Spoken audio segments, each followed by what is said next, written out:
Assalamualaikum warahmatullahi wabarakatuh dan salam sejahtera. Saya Nur Najmi binti Muhammad Zulkifli akan membentangkan penghasilan produk yang telah saya sediakan yang diberi nama sebagai Jelajah Rimba Bahasa.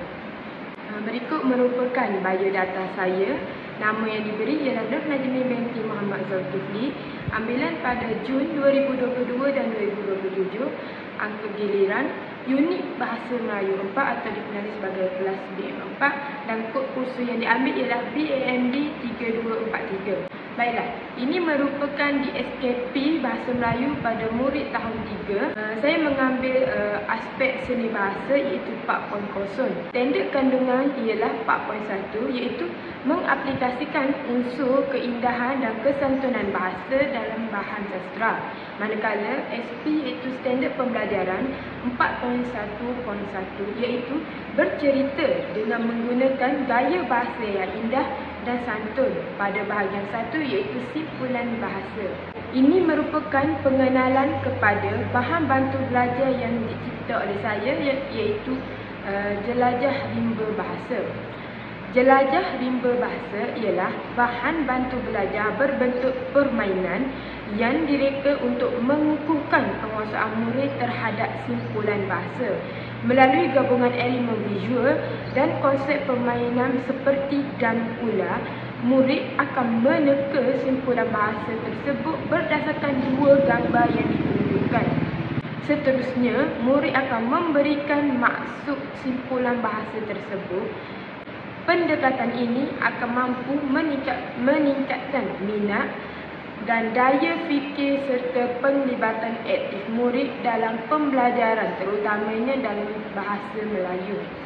Ini merupakan objektif bahan bantu belajar saya iaitu yang pertama ialah mengenal pasti simpulan bahasa melalui dua gambar yang diberikan. Yang kedua, menyatakan maksud simpulan bahasa dengan betul. Yang ketiga, meningkatkan minat murid tahun 3 khususnya terhadap pembelajaran simpulan bahasa. Dan yang terakhir iaitu menggalakkan murid belajar secara bermain dan bekerjasama. Seterusnya ialah kelebihan bahan bantu belajar yang dicipta oleh saya. Yang pertama, dapat menyeronokkan dan interaktif kerana menggabungkan antara elemen permainan yang dapat menarik minat murid dan menjadikan pembelajaran lebih menyeronokkan. Yang kedua, meningkatkan daya ingatan visual iaitu gambar yang digunakan membantu murid untuk mengingat simpulan bahasa dengan lebih mudah. Yang ketiga, menggalakkan pembelajaran secara aktif iaitu murid secara tidak langsung akan terlibat dalam aktiviti ini dan berpeluang untuk berfikir serta berbincang secara kreatif dalam kumpulan. Dan yang terakhir ialah menyokong pembelajaran berasaskan kolaboratif iaitu aktiviti ini boleh dijalankan secara berkumpulan dan sekaligus akan menggalakkan kerjasama dan komunikasi antara pelajar. Ini merupakan cara bermain. Hai, Assalamualaikum warahmatullahi wabarakatuh. Okey, hari ini cikgu akan tunjukkan bahan bantu belajar yang telah cikgu sediakan sendiri untuk anak-anak bermain ketika ketiadaan cikgu di dalam kelas maupun di sekolah. Okey, ini diberi nama sebagai Jelajah Rimba Bahasa. Cikgu menciptakan ini berdasarkan terinspirasi daripada permainan dam ular. Di sini cikgu telah sediakan 25 simpulan bahasa mula daripada sini hingga ke sini. Okey, contoh yang pertama, yang ini gambar tali dengan gambar perut. Ini merupakan simpulan bahasa yang diberi nama sebagai ikat perut. Okey. Di samping dengan ini, cikgu juga sediakan sebuah dadu untuk membuat balingan dan ini merupakan penanda aras untuk setiap kumpulan. Permainan ini cikgu sediakan untuk bermain secara berkumpulan. Setiap kumpulan terdiri daripada 2 atau 3 orang dan setiap kumpulan akan diberi satu penanda aras. Okey. Cikgu teruskan kepada cara bermain. Contoh bermain Apabila setiap kumpulan membuat balingan dadu, contoh kumpulan 1 membuat balingan dadu dan mendapat nombor 6, maka kumpulan 1 akan bergerak 1, 2, 3, 4, 5 dan 6. Dan kumpulan 1 perlu meneka simpulan bahasa apakah melalui gambar visual yang cikgu sediakan ini. Contohnya, beliau berkata simpulan bahasa ini ialah bertikam lidah. Maka setelah memberi nama simpulan bahasa tersebut, murid tersebut perlu memberi maksud simpulan bahasa. Contohnya bertikam lidah, maksudnya ialah murid yang suka bertengkar ataupun murid yang suka bergaduh. Maka sekiranya murid tersebut mendarat pada bahagian yang mempunyai tangga seperti ini, sekiranya murid mahu bergerak ke destinasi seterusnya, maka murid perlu bercerita atau memberi satu ayat yang ringkas berkaitan dengan simpulan bahasa tersebut. Dan sekiranya ayat yang diberikan itu adalah salah, maka murid perlu kekalkan destinasi mereka di sini. Maka murid kumpulan yang kedua pula bergerak. Contohnya dapat nombor 4. Jadi murid yang kedua pula akan bergerak 1, 2, 3, 4 dan perkara yang sama juga akan teka simpulan bahasa ini dan memberi makna simpulan bahasa tersebut. Okey. Mudah saja cara untuk menentukan pemenangnya. Pemenangnya ialah kumpulan yang paling banyak teka betul dan bukannya kumpulan yang habis, yang siap terlebih dahulu. Contohnya, sekiranya kumpulan 1 dapat meneka lebih banyak daripada kumpulan lain, maka kumpulan itu dianggap sebagai pemenangnya. Okey, macam mana nak tahu kumpulan itu adalah pemenangnya? Maka cikgu telah sediakan barcode untuk kamu scan. Contohnya, okey, kita tunjuk contoh kamu scan, okey? Kamu scan sahaja barcode yang cikgu sediakan ni, keluar link ni, kamu tekan link ni.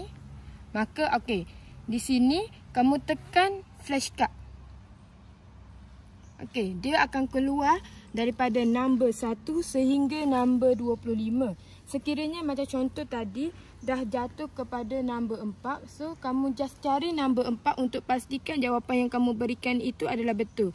Okey, katakanlah nombor 4 tadi kamu dah jawab simpulan bahasanya ialah buah hati dan kamu memberikan maksud buah hati ialah kekasih ataupun orang yang disayangi. Maka kamu mahu menyemak sama ada jawapan kamu itu betul ataupun tidak, kamu hanya perlu tekan di tengah ini. Dia akan keluar gambar yang sama dengan cikgu sediakan dengan nama simpulan bahasa dan juga maksud simpulan bahasa tersebut. Okey, ini menunjukkan kumpulan tersebut telah menjawab dengan betul. Okey, walaupun cikgu terinspirasi daripada Dam Ular, tapi cikgu ada sedikit sebanyak mengubah konsep permainan tersebut dengan cara cikgu sendiri. Contohnya, kalau Dam Ular, kita akan mula daripada bawah dan naik ke atas.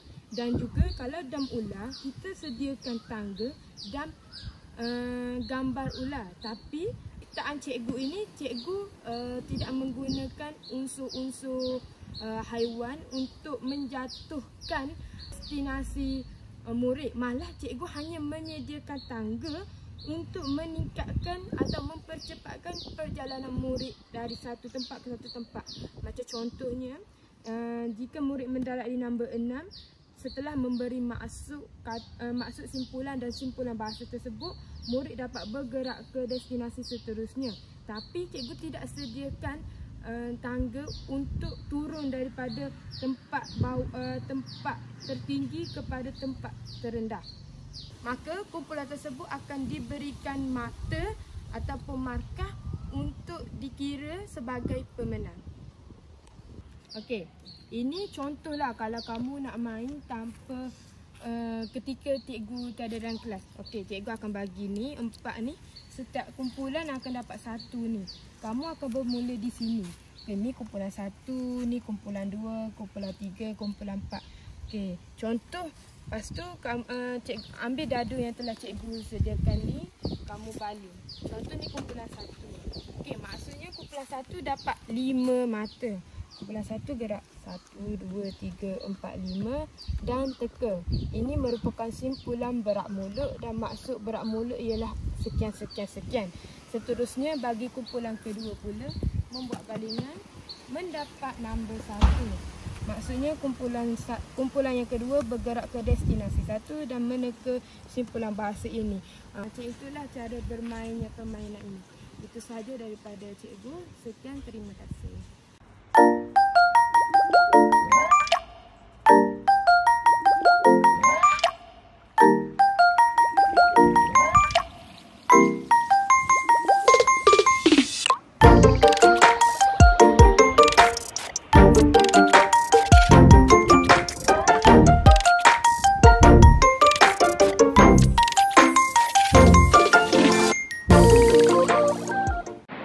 Rumusannya, jelajah rimba bahasa merupakan bahan bantu belajar yang kreatif dan berkesan dalam membantu murid tahun 3 khususnya untuk mengenal pasti serta memahami simpulan bahasa. Melalui pendekatan permainan yang menyeronokkan, bahan ini bukan sahaja menarik minat murid tetapi juga dapat menggalakkan pembelajaran secara aktif dan kolaboratif. Penggunaan elemen visual yang mudah difahami menjadikan bahan ini sesuai digunakan sebagai aktiviti pengukuhan dalam bilik darjah. Secara keseluruhannya, bahan ini mampu meningkatkan penguasaan murid terhadap simpulan bahasa dengan cara yang menyeronokkan dan bermakna. Sekian, itu sahaja daripada saya.